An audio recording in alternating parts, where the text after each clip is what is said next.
Hello students, as level chemistry chapter is chemical bonding, lecture number 2। आज के lecture में बहुत ही सिंपल सा एक टॉपिक हम स्टडी करने जा रहे हैं। What is ionic bond, how an ionic bond is formed and what are the two typical questions जो आपके एग्जाम में पूछे जा सकते हैं। Number 1, how to write down dot and cross diagram and how to write down dot and cross formula. तो चलिए आज का लेक्चर स्टार्ट करते हैं। सबसे पहली बात जो आपने याद रखनी है, ionic bond it is also known as electrovalent bond. Now, one thing, what is ionic bond? There are two different definitions जो आप याद रख सकते हैं।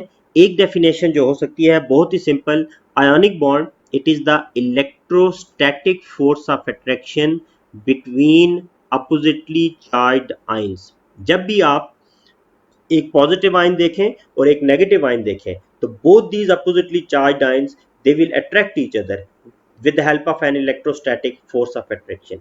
वो जो फोर्स ऑफ अट्रैक्शन है between positive and negative ion, उसको हम कहते हैं आयोनिक बॉन्ड। तो आयोनिक बॉन्ड के लिए जरूरी है कि दो पार्टिकल्स के पास अपोजिट चार्ज हो, एक के पास पॉजिटिव, दूसरे के पास नेगेटिव। दूसरी डेफिनेशन जो आप याद रख सकते हैं आयोनिक बॉन्ड की, second definition is ionic bond it is always formed by the transfer of electron from metal to non metal. जब भी आयोनिक बॉन्ड बनेगा, ट्रांसफर ऑफ इलेक्ट्रॉन हमेशा मेटल से नॉन मेटल की तरफ होगा। Metal because metal always lose electron and non metals always gain electron, इसलिए direction हमेशा ट्रांसफर ऑफ इलेक्ट्रॉन की मेटल टू नॉन मेटल होगी। तो ये दो कॉमन डेफिनेशंस हैं जो आयोनिक बॉन्ड की आप याद रख सकते हैं।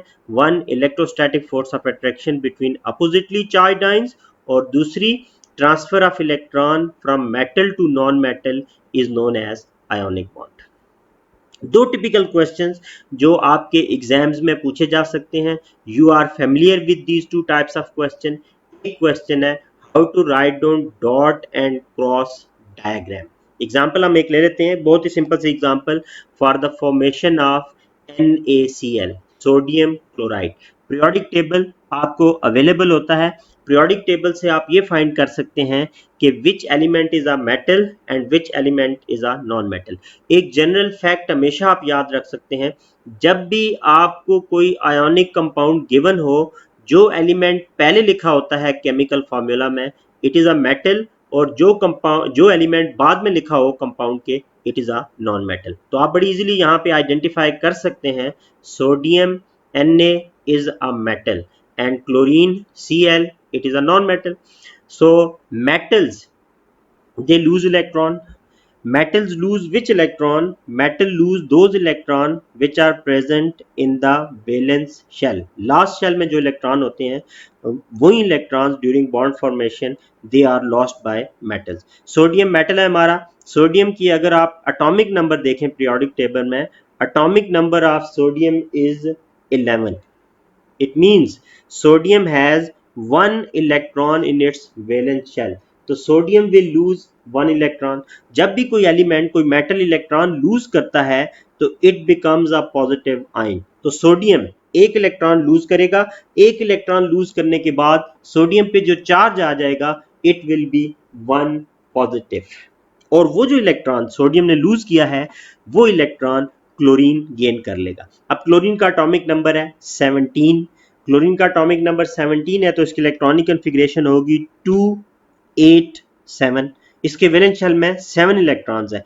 Chlorine is in need of 1 electron.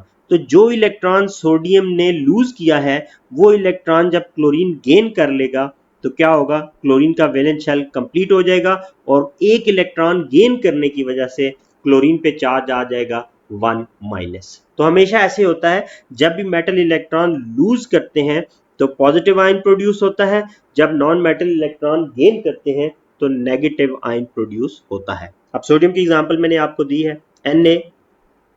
Dot cross diagram बनाने में एक और बात आपने याद रखनी है कि मोस्टली आपने सारे शेल्स स्केच करने हैं एक एलिमेंट के। सम टाइम क्वेश्चन में ये मेंशन होता है कि just show valence shell only, तो इन दैट केस आपके पास ऑप्शन है कि आप जस्ट वैलेंस शेल शो कर दें, लेकिन अदरवाइज आपने हमेशा याद रखना है कि डॉट एंड क्रॉस डायग्राम में आपने सारे शेल्स शो करने हैं। और जो सेकंड क्वेश्चन अभी हम डिस्कस करेंगे, dot and cross formula, in that case आपने सिर्फ वैलेंट शेल को कंसिडर करना होता है। डॉट एंड क्रॉस में सारे शेल्स जनरली, और डॉट एंड क्रॉस फॉर्मूला में जस्ट लास्ट शेल कंसिडर करना होता है।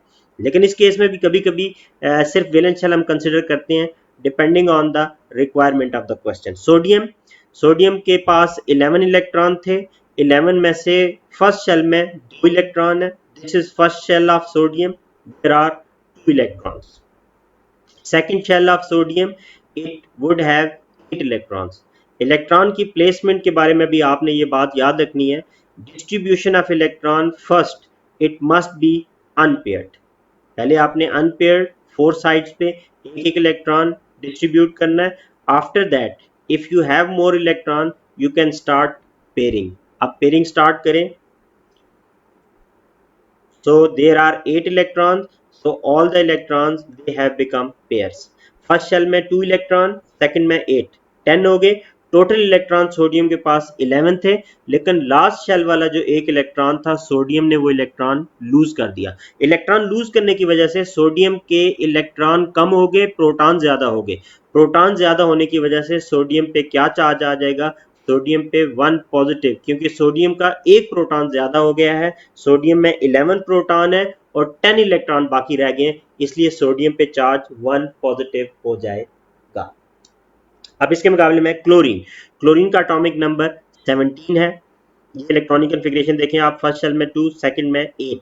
ये इलेक्ट्रॉनिक कन्फिग्रेशन शो करने का ये पर्पस है कि अब आप देख सकते हैं valent shell of sodium it has become second shell.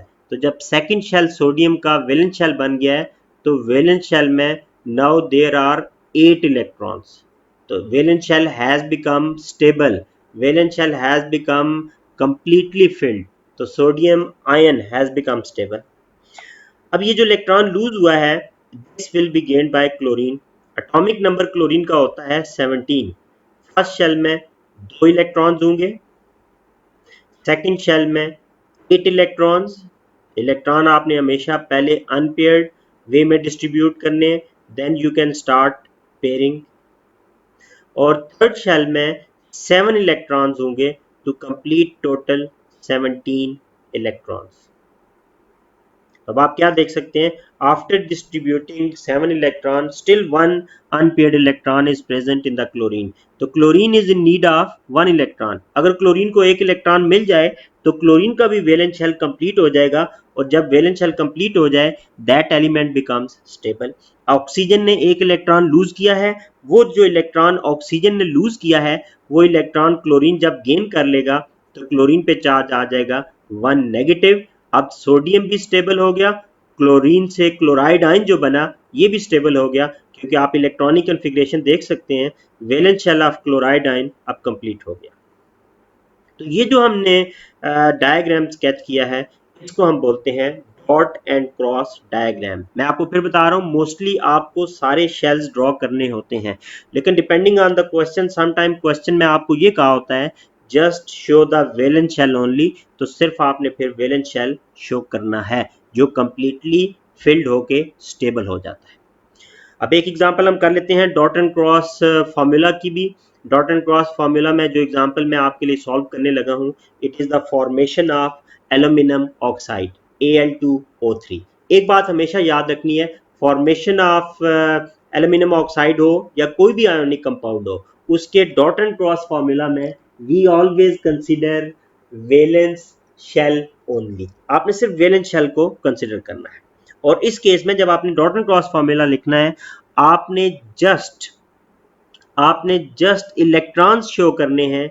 ये जो शेल्स हैं, सर्कल्स हैं that we have drawn in dot and cross diagram, इनको हम टोटली अवॉइड करते हैं, टोटली हम इनको इग्नोर करते हैं। तो देखें डॉट एंड क्रॉस जब हम फार्मूला लिखेंगे एल्यूमिनियम ऑक्साइड के लिए, तो पहला एलिमेंट मैंने बताया था हमेशा मेटल होता है, सेकंड एलिमेंट नॉन मेटल होता है। एल्यूमिनियम, अगर आप पीरियोडिक टेबल देखें एल्यूमिनियम का एटॉमिक नंबर 13 है। इसका मतलब है फर्स्ट शेल ऑफ एल्यूमिनियम में 2 इलेक्ट्रॉन, सेकंड में 8, थर्ड में 3, सो 1 एल्यूमिनियम विल लूज 3 इलेक्ट्रॉन। जब एक एल्यूमिनियम 3 इलेक्ट्रॉन लूज करेगा तो इसका वैलेंट शेल एम्प्टी हो जाएगा।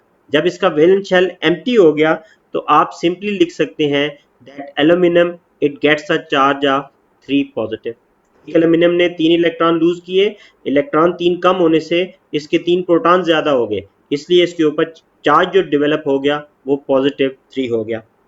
अब एक ऑक्सीजन, अगर हम एटम लें, ऑक्सीजन का atom it belongs to group 6 in its valence shell. Oxygen का एटॉमिक नंबर 8 है, पहले शेल में 2 इलेक्ट्रॉन है, सेकंड में 6। हम वैलेंस शेल सिर्फ शो करना चाह रहे हैं, तो वैलेंस शेल में ऑक्सीजन के 6 इलेक्ट्रॉन होंगे। डिस्ट्रीब्यूट करें, first unpaired, after that pairing. तो after complete distribution of 6 electron आप देख सकते हैं कि वैलेंस शेल में 6 इलेक्ट्रॉन है। 6 में से जितने इलेक्ट्रॉन अनपेयर्ड होते हैं that is the valency of element. Valency is always equal to number of unpaired valence electrons. तो ऑक्सीजन के वैलेंस शेल में 2 अनपेयर्ड हैं, ऑक्सीजन की वैलेंसी 2 है, ऑक्सीजन कैन मेक 2 बॉन्ड। तो ऑक्सीजन क्या करेगा, एक ऑक्सीजन 2 इलेक्ट्रॉन गेन करेगा and they will be paired up, they must be paired up at different places। आप जो इलेक्ट्रॉन ऑक्सीजन गेन करेगा, आप वो इलेक्ट्रॉन एक ही जगह पेयर अप नहीं कर सकते, क्योंकि हमेशा valency number of unpaired electron पे डिपेंड करती है। तो अनपेयर्ड इलेक्ट्रॉन आपने उन्हीं को पेयर अप करना होता है जो इलेक्ट्रॉन गेन होते हैं उन्हीं से। अब आप देखें, ऑक्सीजन, एक ऑक्सीजन ने जब 2 इलेक्ट्रॉन गेन किए तो ऑक्सीजन के पास 2 इलेक्ट्रॉन ज्यादा हो गए, जिसकी वजह से ऑक्सीजन पे चार्ज हो गया 2 नेगेटिव।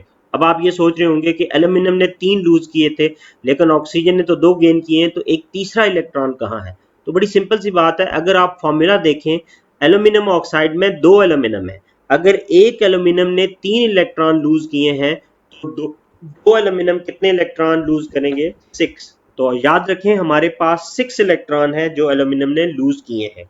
अब एक ऑक्सीजन ने 2 इलेक्ट्रॉन गेन किए, लेकिन हमारे पास फॉर्मूला में 3 ऑक्सीजन एटम है। अगर हम ऑक्साइड आयन को 3 से मल्टीप्लाई करें तो एक ऑक्सीजन 2 इलेक्ट्रॉन गेन करता है, 3 ऑक्सीजन 6 इलेक्ट्रॉन गेन करेंगे। तो number of electron lost they will become equal to the number of electron gained। तो इसलिए ओवरऑल चार्ज हमारा 0 हो गया है, 6 इलेक्ट्रॉन लूज हुए थे, 6 इलेक्ट्रॉन गेन हुए थे। तो ये जो हमने फॉर्मूला लिखा है इसको हम कहते हैं डॉट एंड क्रॉस फॉर्मूला। मैं कुछ एग्जांपल दे देता हूँ, आप लोग सेल्फ असेसमेंट कर सकते हैं अपनी, और अगर इसमें कोई प्रॉब्लम हो आप कमेंट्स में अपना फीडबैक दें, मैं इनका भी सोल्यूशन आपको दे दूंगा। Thank you for your time. Self assessment के लिए ये 3 एग्जांपल्स नोट कर लें, magnesium sulphide, Na3P and Mg3n। Bye.